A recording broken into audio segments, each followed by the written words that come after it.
Hey, what's up, guys? As you guys know, or may not have heard yet, some of you know, that they just made a crazy announcement to updating the Yu-Gi-Oh! Trading card game tournament policy.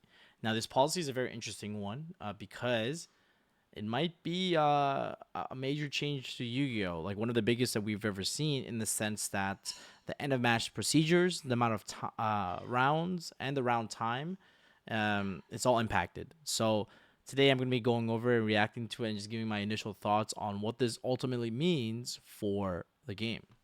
So let's get right into it. This right here is from the official EU page. I'm assuming this is going to be a universal update, a universal change. So even if you're playing in North America or South America, this should still be in effect. But of course, this is currently only on the EU site, so I'm not 100% sure. But I think this is global, from my understanding. And like I said, this is a major change, right? So let's think about let's go over this one by one. The first thing that changed is going to be the time limit. So the Swiss rounds, as you guys know, has been 45 minutes previously for all tier 1, tier 2, and tier 3 events, right? Which are like your local tournaments, your regional qualifiers, and your YCSs slash WCQs. Now, instead of being 45 minutes, it's going to be an extra 5 minutes, 50 minutes. But why is that the case? The reason is because they're going to introduce a new end of match procedure. But you guys have actually already seen it before, which was actually in effect at Worlds. But we'll go over that in a minute. But the first change is going to be related to the time limit and the fact that we have an extra 5 minutes, which I think is chill. I think that's kind of good.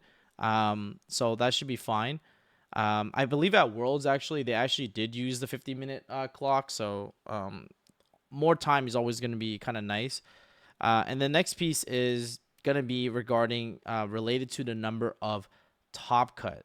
So there's a new subsection here that's basically talking about the fact that the number of top cut at tournaments is now going to be capped at just top 8. So there's no top 16, there's no top 32, no top 64 anymore. It's just a cut to top 8. And the way that they're going to make it so that that you can make it into like the top 8 is they're actually going to add more rounds of Swiss. So what that means is that there's going to be, we'll go over the chart, but there's a chart that it shows you based on how many player enters, there's going to be extra rounds of Swiss. From my understanding, it's going to be 3 extra rounds of Swiss, but that should still be fine because the 3 extra rounds of Swiss means that all X2s are basically kind of guaranteed. So I can show you guys right here, as you can see, the number of rounds in the top cut, right? So for instance, usually in European events, you guys have over 2,000 players, like 2,049 players. And so that's going to effectively means it's going to be 15 rounds of Swiss. So it's going to really test your stamina because like the first day 1, you're playing 9, which is typical. Day 2 is going to be 6 rounds. And then it's a cut to top 8. So what this means is that from a math perspective, you need to essentially get you need to go effectively X2. By them adding 3 extra rounds, you mean X2. Of course, here's like an example of like an analysis that was done to determine how many X2s will make it. But let's say there's 1,100 players, which is 14 rounds of Swiss based on like the chart previously, and it's gonna be like per se, it should be top 8. So you can see right here that if it's top 8, there's gonna be usually 1XO. There's gonna be maybe 1X1, and the rest it's all gonna be X2. So but every X2 will make it, which I think that's like one of the concerns the community had, which is like a lot of X2s felt like they didn't have a good chance because a lot of people intentionally draw, or some people some people just it's like the whole intentional draw thing, right? Like a lot of people are like drawing, and as a result, the draws affects the numbers of X2s that can actually end up making it. Now, keep in mind this is the calculator for without double losses being accounted for. And you might be wondering, what am I talking about with double losses? Well, the tournament policy actually talks about if I can pull it up for you guys, the tournament policy actually talks a little bit about the fact that if both players are in time and there's no winner, basically both players would essentially lose. So there's essentially a new end of match procedure right here, which talks about how um, uh, essentially that if let me see, it's right here. So a match is considered finished when one of the duelists have either won two duels or lose two duels. If a duelist have completed three duels without the match finishing and there's time remaining in the round, the duelist will go into a fourth duel. And in order to win a match, a duelist must win two games prior to the time round expiring. If neither duelist have won two games, this results in a double match loss. So, or a double loss. And what this means is that, like, if I'm in game three and I go first, and if let's say it's in game three, there's 5 minutes on the clock, I'm going first, and I do my combo, and if we're tied in life, then it's pretty much GG's. We both lose because I couldn't do any amount of damage, and I technically didn't finish. I didn't win two games, and that's something that is, really crazy, obviously, because uh, I mean, there's the huge concern of, like, of course, people might do some, like, really scummy stuff, such as, like, oh, like, what if someone doesn't like you and they try to, like, finesse you and, like, make sure that you guys both get a double loss or something, or you get quote unquote suicide bomb by, like, someone. To be honest, I feel like most people would not want to do that because they want to, like, if they finish, like, for example, X3, if they might be in the top, like, 64 per se, because you can see this chart. If they finish X3, they might be in, like, top 16 or top 32 even, which means that they get the effect failure, like the prizing. So, a lot of people are not going to want to do that. And of course, if you guys suicide bomb, your tiebreakers are, like, a lot worse. So I feel like a lot of people are kind of, like, disincentivized to do it. But I mean, you never know with these type of things. I mean, if someone's slow playing and, like, kind of, like, forcing a double loss, you can always still call the judge and stuff. But yeah, obviously that's something that you have to know about the new end of match procedures, that the whole double loss rule essentially. So you're definitely gonna have to play a little bit faster. You're definitely have to be a little bit more efficient with what you do. But of course, like, the format that we're in right now for TG, if you guys have been playing Juhu format, you know how complex the game state gets. Um, like with Vanquish Soul, Yummy, even Yummy is, like, a very interactive deck. It has, like the board it makes is, like, pretty easy. But if you think about all the things that the Yummy player can do in the opponent's turn with surprise, all the Yummy monsters, like, tagging out, in and out, summoning monsters from the graveyard, it gets pretty complex, and almost always your opponent tries to break the board and play into the board. And I feel like this kind of disincentivizes you to, like, try to break the board down. Like, I feel like most of the time you are more incentivized to scoop just so that you don't waste too much time, which I think kind of defeats the purpose, because I think some of the coolest parts about Yu-Gi-Oh is trying to, like, see if you can break. Obviously, that just means that, like, from an adaptability perspective, you as the player testing for the tournament means that you're gonna have to test and put in some time to learn about game states that you know or won't know if it's going to be winnable, and then scoop accordingly, right? So it just means that, like, from a testing perspective, you're going to have to test to see if you can break the board, so you can determine in person whether or not it's worth scooping. Of course, there's, like, limitless possibilities and limitless hands that you could draw.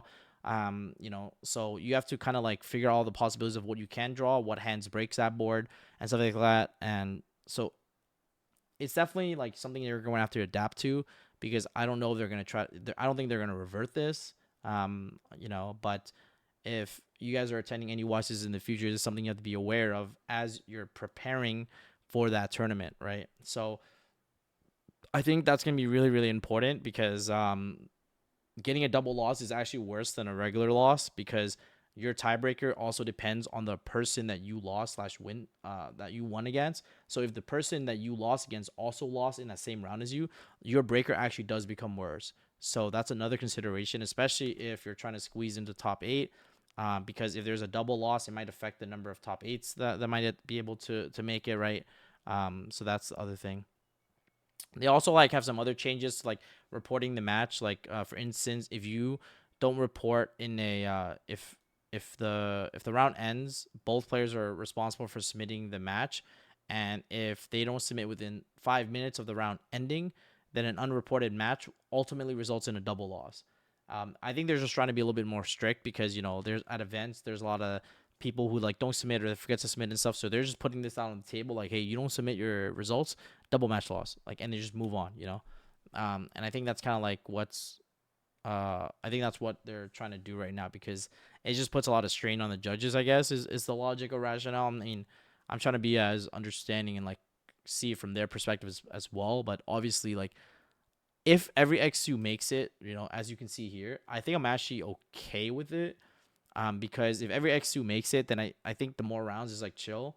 Obviously that changes a lot, like from a deck building perspective, that you're gonna have to play a more consistent deck.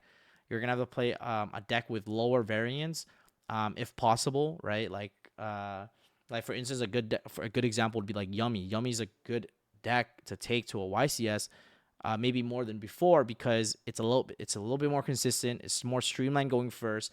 You have less garnets. You're able to do what you need to do almost every single time. Now, and it has a lot of room for non-engine, so it can help you as well when you're going second. And because it's like an extra 3 rounds of Swiss, then that means that like that type of deck, will in my opinion benefit more. Of course, the downside is that like you have to know like that's not a very easy deck to play at like a high level. Like because there's a lot of interaction with the Yummy cards. Like you might go into time if you're not well adept with the deck. So that's something that you have to be cautious about. So that's another thing. But I think that these are like the main changes. I'm kind of curious about like from a world's points perspective if you only get points for top 8 of the YCS now, or do you still get points for top 64? Like how does like the points work? Something good about the whole pricing distribution is I've seen a lot of talk about how people are saying, oh, this is a way for them to like give less pricing, even though they just made the pricing a little bit better. Well, that's not necessarily true because you see right here that the pricing distribution for top finishers remain the same. So you will always try to fight for an X3 record just to see if you can make top 16. From a Swiss standing perspective, because you still get the pricing. The way I see it is it's kind of similar in the sense of like if you go X2, you have to win your last 3 rounds to make top 8, which is like you're basically just not playing top 64, top 32, and top 16. You're just like pushing it, like like you just have those rounds, I guess. But for sure, like it's gonna be insane because now like topping on YCS is just so much. It's definitely harder, I think, but it's gonna be definitely more prestigious for sure. But because only because like if you make top 16 you don't play, like you do not play anymore. Only top 8 players and above play, and I believe top 8 there's not going to be any set time limit to the rounds ending. But they're still expected to play at a proper pace. Obviously we have to see how that gets enforced because look, like we are not trying to be there all day as well. Like if there's not a lot of like if you look at worlds, it kind of took a while especially with all the production and everything. um so I think that like it's just something to think about. But what do you guys think about the changes? Do you agree with this? Do you think this is horrible? Do you think Konami should revert the changes? I think my overall opinion is it seems good, but but I'm not sure. I think like every X2 guaranteeing to make it is really good, to be honest, because there's a lot of events where X2s do not make it, which is like really annoying because you go to these events and people are just IDing left and right, and it's like, bro, I finished X2, I don't make it. Like I can count probably like 10 plus YCS where I went X2 and I didn't make it, just because of like some draws that people were doing last round. It's really annoying, and I think this kind of fixes the draw issue, but yeah, overall, logistically, like I said, I'm not sure if it's necessarily better. It seems like the end of match procedure is getting a little bit better, but of course, it's not perfect. I don't know if there is a perfect solution. Um, but I mean, I'm curious to hear what you guys think in the comment section below. So let me know.